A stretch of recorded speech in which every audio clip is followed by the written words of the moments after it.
Okay, despite bleaching my hair like every 2 weeks, it's actually looking so great and healthy. Hi! That's not a New Year's resolution. I will bleach my hair and make it completely dead. Welcome back to my channel. So within like the holiday spirit and with New Year's coming up, I decided to make a video about my New Year's resolutions. I don't have a lot, but I decided to make a few of them so I could make a video out of it. So here we go. I also feel like I'm a little bit too close to the camera because sometimes when I watch my videos back on my TV and I see myself being like this close to the camera, it makes me a little bit uncomfortable. So let's scoot back just a little bit. Also, this lens, like, sometimes it wants to focus and sometimes she doesn't want to focus at all. So I guess we'll have to deal with that. So my first New Year's resolution is something that I've been wanting to work on for a while, and I have been getting better at it. It's always best to start a little bit early so it's easier to actually do it in the New Year's. And this one for me is not buying unnecessary clothing, because I am kind of a hoarder when it comes to clothes. I need to have one item in all different like colors and textures instead of just making peace with the fact that a pair of pants will just function and I don't need every single color of them. Or if I have an insecurity and I know like someone with a certain personality who would express themselves in a certain way would have that trait, I would kind of like try to become that so I can kind of get that trait, because I feel like it would fit that person, and if I become that person I can get that trait. It feels a little weird to say out loud. This made more sense in my head, but yeah, that's kind of how it works sometimes. And I just in general love experimenting with just new styles and new clothes. Like I don't have to like wear a new outfit like every day, but I do like to just explore and figure out if there's something out there for me which I usually wouldn't give a try, and then I give it a try and I realize I actually kind of like this piece. Then I can just mix and match it with the rest of the things I have. And sometimes I'll excuse my behavior with like, yeah, but I can just get some basics, and I usually thrift them. Like I'll just get them on Vinted. But I feel like if you get like 10 to 15 orders of Vinted every month, kind of defeats the purpose, and it's not really just adding a few basics. You're hoarding clothes. And I always tend to tell myself like, yeah, but like for everything that I get, I'll also sell a few things, or I'll only buy new clothes with the money that I make on Vinted.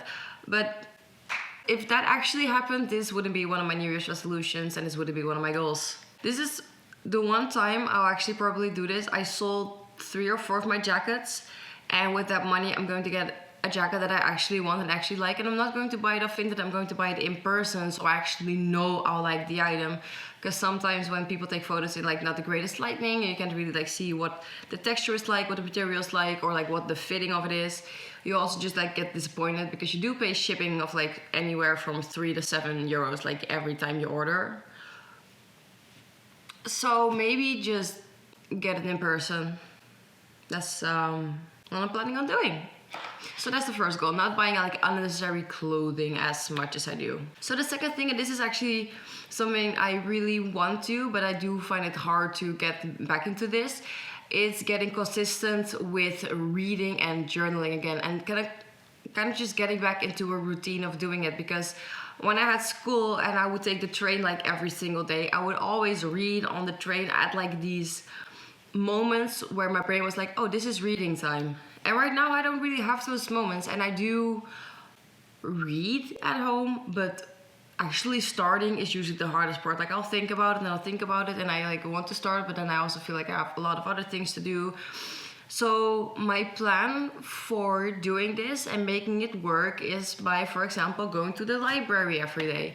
And even if it's just for like 10 to 30 minutes, I still have like my moments for reading, and if I feel like done with reading, I can journal for a little bit, or I start my day with going there and I'll journal like, hey, this is what I need to get done, this is how I'm feeling, like journaling stuff. Because I feel like it's way easier for me to make a habit for something that's like outside of my home, because when I'm home I just want to chill and usually just run away a little bit. Like when I'm out the door I feel so much more motivated to get stuff done. And if my budget would allow it, I would travel to Rotterdam every day and I would go sit at a cute cafe, but adds up quickly. So maybe let's not do that, because I do want to try and save more money so I can also invest more into my YouTube, because I really want to get like a new like a big tripod, like not the like gorilla pod that I'm filming on right now, because it's so clearing for my mind to just like read is very good for my creativity, and like it's a more healthy way of escaping rather than just being like all day, because it's making me so anxious, because my brain is very bad with comparing myself to people on the internet. And even though I know it's not real, because I also have like a very curated like Instagram page, and it's all very filtered and very beautiful and very pretty, and it looks like I have an incredibly fun life, and I'm not trying to say like my life is not fun. However, if you saw my Instagram, you would not think I struggle as much as I do. So yeah, even though I am aware of it, it's very hard for me to not give in to what my brain is telling me. So yeah, let's try and get offline more and enjoy more real life things. Or not even like enjoy them more, but make more time for them and get more consistent with it. And the only thing that's bothering me like right now is that it is really cold outside, and I am like quite a pussy when it comes to like the cold. I'd rather just have like the 25 degrees warm weather and just like reading outside, journaling outside, lay in the grass, being outside. And yeah, I guess you can like dress to the weather, but like when you're outside, it's like incredibly cold. And then when you're like inside somewhere, all the layers you've put on just get so incredibly hot. And I do sweat a lot, so that feels awkward at times. Or like I have like 2 thermal leggings, and I would have to wear like a crop top to kind of like compensate for the like warmth inside of the place. So not sure how I'm going to do that, but that's enough about the journaling and reading part. So number 3, not letting my plants die. I don't really have a plan for this. I should just water them. Like I could get up right now and water my plants, but I'm like, oh no, but I'll get distracted with my video. Like I'll just keep making excuses. I feel like the plan for this is just get fake plants. Because like the plant in my bedroom is literally rotting away right next to my head, and I feel like a little bit of mold is probably not the best for your health. But I haven't died yet, so. For my next goal, getting consistent on social media, and I especially mean YouTube. I mainly just want to get consistent on YouTube. I really enjoy making long form content and just like yapping and talking and entertaining and making fun things. My lips a little itchy. But yeah, I really just like making videos. Like longer videos. Like I tend to make more algorithmic, like engage-worthy type of content, but it's like so fabricated. It's just not what I want to create, but it's what tends to work. And even like stuff that should work doesn't really work. And again, getting a following on one of those platforms and trying to bring it over to another platform never really works, because those people like are tied to their platform. That's why they follow you on there, because that's like their main entertainment source, I guess. And my plan for getting more consistent with this also ties in with social media once again, because Snapchat decided to backstab every single one of us and make our memories a paid feature. We still have 11 months to get like our Snapchat memories, or decide if you want to pay for it. I'm not paying for something like this. Like I'll get another like hard drive and put all my footage on there, or all my memories on there, because I am not going to pay like the rest of my life to just keep some videos.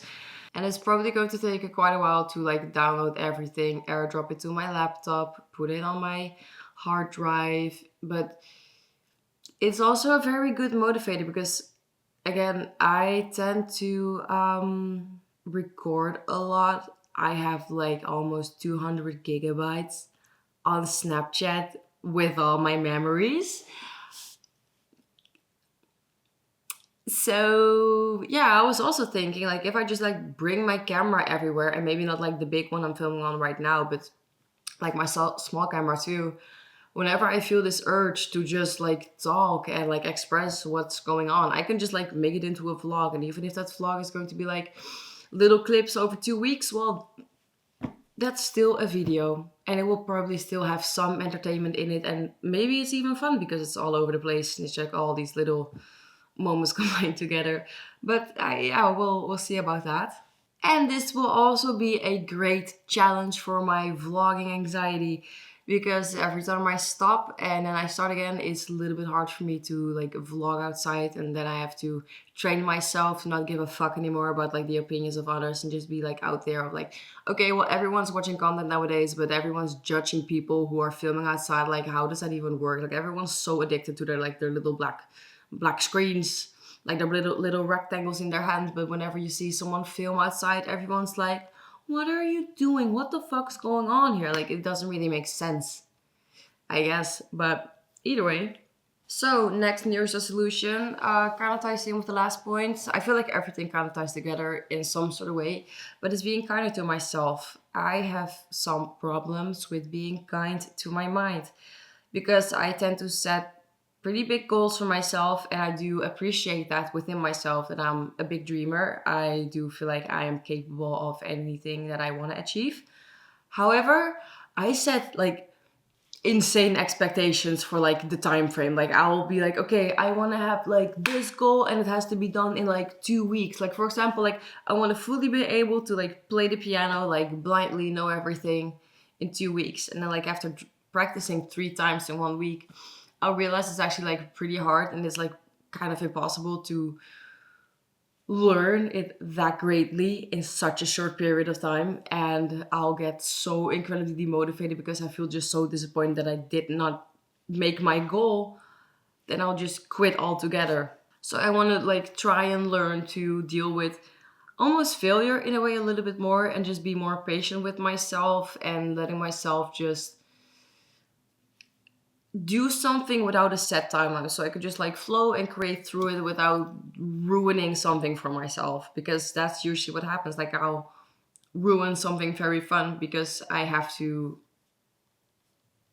have a imaginary deadline that I'll never succeed on like getting. And for my last New Year's resolution, at least for what I can think of right now, is getting my motorcycle license. I have been backpacking people for the last year or so, and I fell in love with it. I always liked the idea of riding motorcycles like many years ago, back when I was younger. I was always like, I want to get my motorcycle license. Like, I'm not sure why, but the thought of driving a car really scares me. Like, something about being in a big metal box, it just kind of makes me feel trapped in a way. And sometimes I also have this anxiety when I'm with like people like in the car. Like, I'm not sure what it is, but it just freaks me out a little bit. So I really want to get my motorcycle license, and kind of the plan for that is right now just learning as much theory as I can, like online through YouTube, so I can get my theory. Once I have my theory, I can start like riding lessons. I feel like it would just give me so much freedom. Like, right now I'm like dependent on public transport, and sometimes I get the comments of people like, yeah, but what if it's raining, or what do you have to like bring something heavy home with you? And they're like kind of saying it as if I'm like able to do it right now. Like, right now I'm also dependent on public transport and other people, like, so it wouldn't really make sense for me to like get a, or like, wait, I kind of lost my train of thought. Yeah, like something along the lines of, I am like reliant on people right now, so I will still be reliant on those things on other people. And I'm not really bothered by it. Maybe someday when I feel more confident to start driving a car, maybe then I will. But as for right now, I feel like it's more safe for me and everyone around me if I just do something where I feel confident in. Like, I think if I would start driving a car like incredibly anxious, it's like a bigger risk for me to like get into an accident or cause like a big accident with multiple people involved. So that's for right now. My list of New Year's resolutions. I hope you enjoyed watching this. Let me know if you have any New Year's resolutions. So yeah, thank you for watching. I hope you enjoyed it, and I'll see you in the next one. Bye. Bye. Bye.